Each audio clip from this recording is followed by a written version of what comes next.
Então, ó, tipos de sermão, é o que a gente já escreveu aqui. Temático, textual e expositivo. Então aí os tipos de sermão. O temático determina-se a partir de um assunto. Você tem um assunto e você fala, eu quero pregar sobre esse assunto. É assim que ele começa. O temático que você trabalha vai em cima de um texto só? Não. Vários textos. Um assunto. Você trabalha em cima de um assunto, um tema. Mas você usa vários textos para sustentar a respeito daquele assunto. Tá? E lembra que quando a gente falou sobre lido, decorado, tal, eles têm os seus prós e contras? Aqui é a mesma coisa. O temático ele tem os seus prós e tem os seus contras. Qual que é um pró do temático? Você pode abordar esse assunto em vários lugares da Bíblia e dar um olhar mais amplo sobre ele. O que o mundo faz, o que a igreja deve fazer. Então, como é um tema, eu consigo pegar vários textos da Bíblia para explicar o tema e aplicar. Então, eu trabalho ele de várias formas. Mas no temático, o pregador acaba falando mais do que a Bíblia. E você tem muito mais facilidade no sermão temático de pregar uma inverdade do que, por exemplo, num expositivo. Por quê? No temático eu junto um monte de versículo para construir a minha explicação sobre o assunto. E aí também depende, digamos, dessa palavra aí, você vê em um tema, qual é o contexto. Possa ser que em outro livro tenha um contexto mais diferente. Então você tem que pegar e explicar tanto de uma maneira quanto da outra. Né? Isso, então nem sempre misturar todos esses versículos vai ser honesto. Por causa de tudo isso. Porque num contexto, num versículo eu estou num contexto, no outro versículo eu estou no outro contexto. E já que eu vou usar um monte de versículos, eu vou ter tempo para explicar todos os contextos? Não vou. Então o temático, ele é bom, ele tem os seus prós, ele aborda o assunto de uma maneira mais ampla, mas ele corre o risco de, já que eu tenho que trabalhar tantas passagens, ser um pouco mais superficial. Eu olho para a desobediência do Antigo, do Novo Testamento, no começo da criação, no fim dos tempos e tal, e tal, e tal.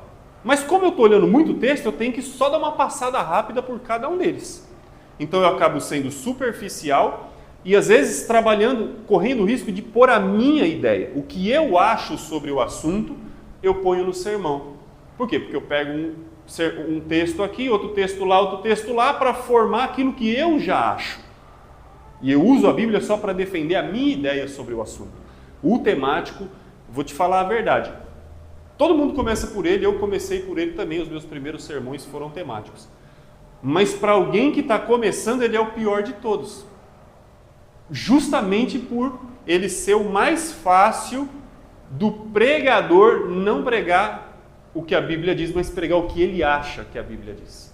Então veja bem que ele é o mais fácil de ser feito, mas quando o pregador é experiente, ele é o que requer maior compromisso, para que você não diga o que você acha sobre o assunto, mas realmente o que a Bíblia acha, tá?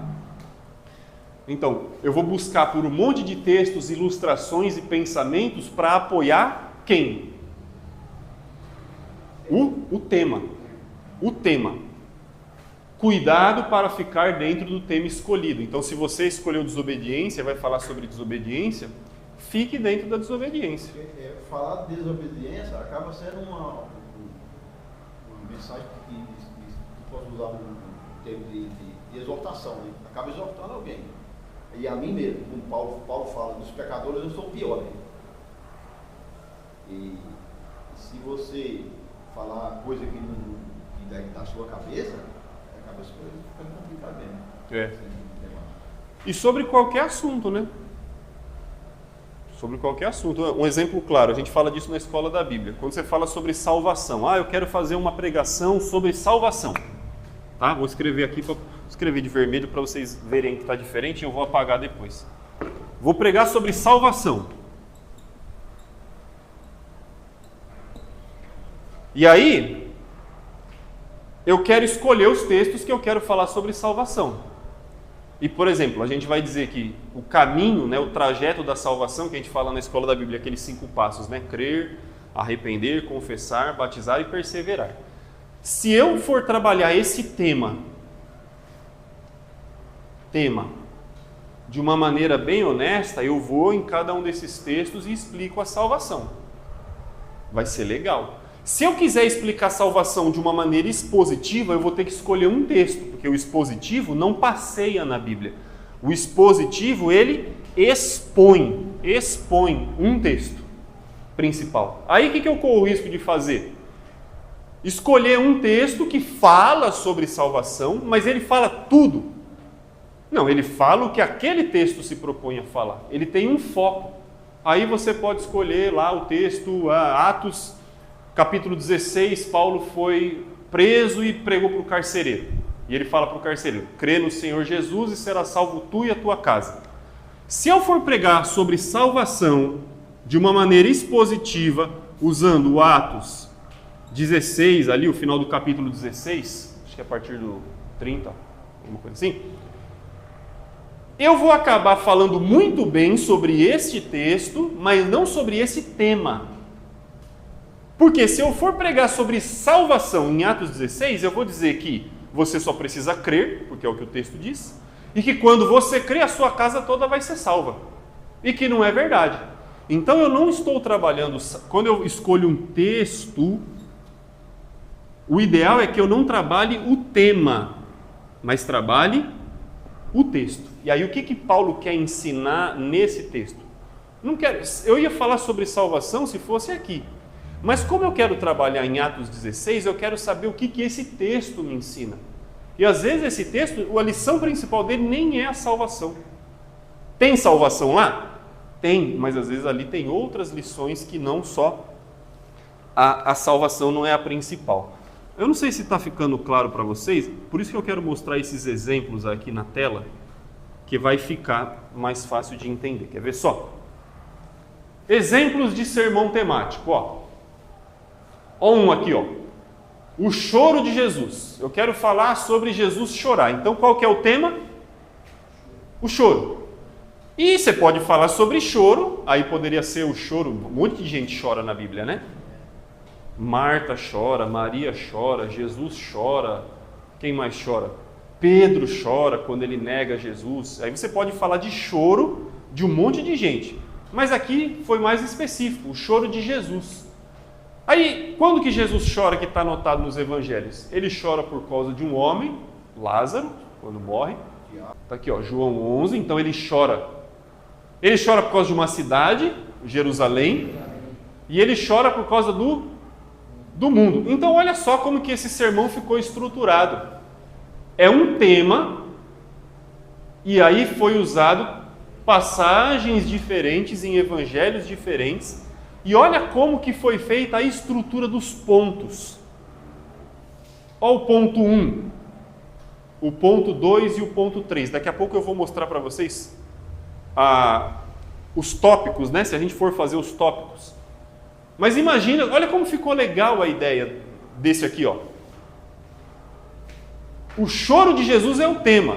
Mas em vez de eu falar Lázaro, Jerusalém, o que Lázaro tem a ver com Jerusalém? Ele mora em Jerusalém. Beleza. Mas olha como que a pessoa que bolou esse esboço teve um pensamento bacana, ó.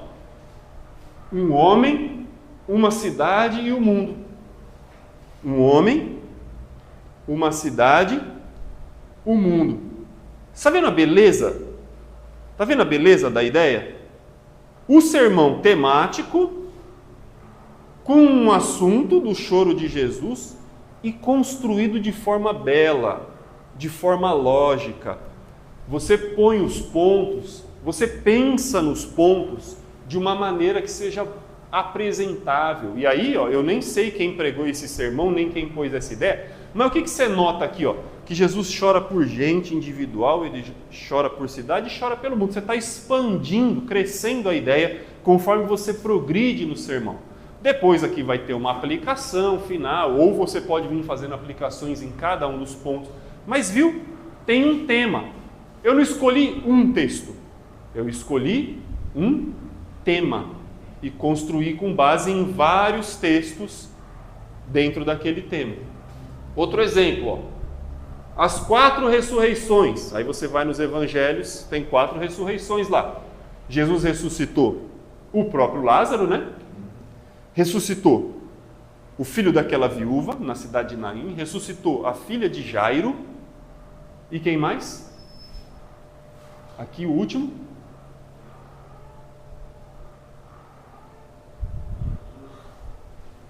Está muito pequeno? Olha que interessante. Dá para ver? Então vocês não querem falar, só isso, né? Ó, vamos lá. Olha de novo a beleza da construção do sermão, ó. Não é só escolher um assunto e eu vou falar sobre esse assunto. Veja que beleza de construção. Eu quero falar sobre ressurreições, mas o que sobre ressurreição? Ah, a ressurreição é tirar alguém do túmulo. Não. Ele pegou os 4 eventos, né? Tem mais um, mas ele usou um lá do final.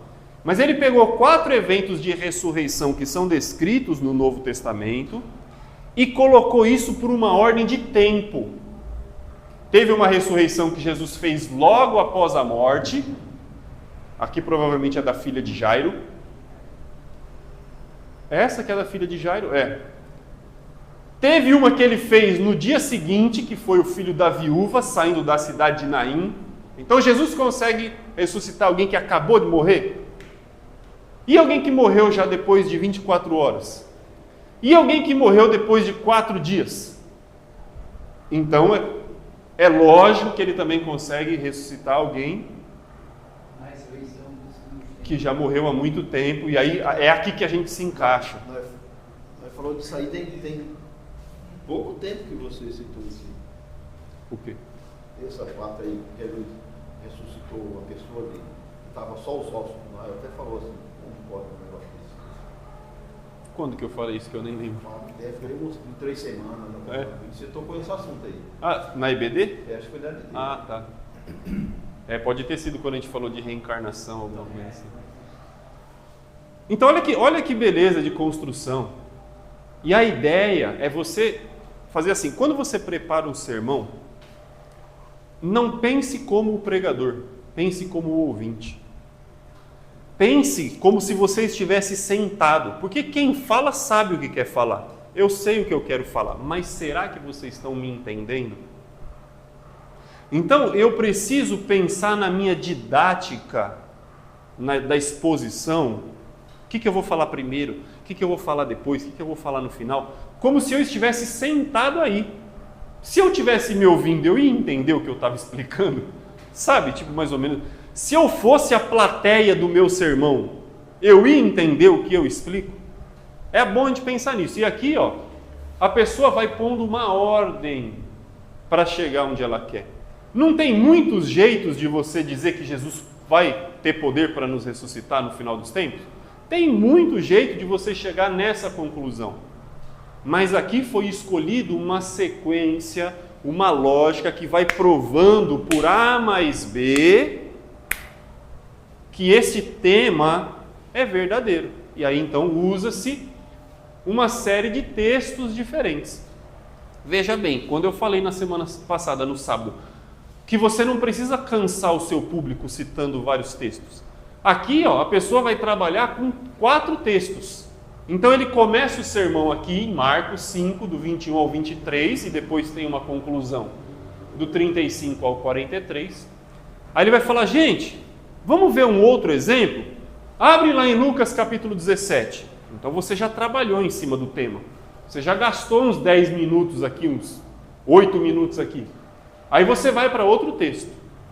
Quer ver como isso é ainda mais verdadeiro? Abra agora em João capítulo 11. Aí você ficou, vamos arredondar, 8 minutos, 8 minutos, 8 minutos, 24, mais 8 aqui, 32. Isso é legal também, você tentar fazer um sermão equilibrado. Não gastar 30 minutos aqui, 10, 5 e como já gastei muito tempo, 1 aqui. Na parte que é fundamental, que é a aplicação. Então, fazer um sermão equilibrado, se você tem uma ideia do tempo que você quer gastar, tente equilibrar o conteúdo desses pontos, tá? Lógico, não precisa ficar cronometrando, mas para que fique legal de ouvir. Então, qual que é a diferença? Quando eu estou aqui fazendo um temático, e aí eu falo para meus ouvintes, abre em Gênesis 3, aí eles abrem. Aí eu falo, blá, blá, blá, blá, blá, blá, viu? Agora abre em 4. Mas não faz 1 minuto que eu abri no 3, você já mandou eu abrir no 4. Aí não passa 1 minuto, já mandou eu abrir no 6. Isso é cansativo. Então esse vai para cá, vem para lá, ainda que Gênesis 3, 4 e 6 está legal, porque você vira uma página, você vira uma página. Agora se o cara fala, abre em Gênesis, abre em Abacuque, abre em Colossenses, agora em Judas, agora em... danos. Então isso é cansativo, quando você vai lá, vem cá com muita velocidade. Se você vai usar uma série de textos e você para e trabalha o texto, e aí você convida eles para outro texto e trabalha o texto e convida, vai sendo mais legal. E o próprio ouvinte percebe esse progresso e dá curiosidade. Ao invés de eu não querer abrir no próximo texto, eu quero abrir, porque eu estou vendo que você está avançando. Você começa falando isso e fala, mas você quer ver como Jesus, né? Dizem aí que a pessoa passa uns minutinhos morta, até dá para ressuscitar. Até o cara do SAMU consegue fazer isso, né? Ele chega lá com aquele desfibrilador e blum, e traz a pessoa de volta. Será que Jesus era um paramédico? Será que era só isso? Aí você convida ele para o outro texto, lê o texto, demonstra o texto, aí o ouvinte já fica curioso, ele fala, é mesmo, né? 24 horas depois, aí você chama para 4 dias depois, você vai mostrando o poder de Jesus, que culmina na certeza de que ele vai nos ressuscitar no final. Gente, olha aqui 2 exemplos legais de sermão temático, belos, bem construídos, com progresso, com didática e com lições. Esse é o exemplo do sermão temático.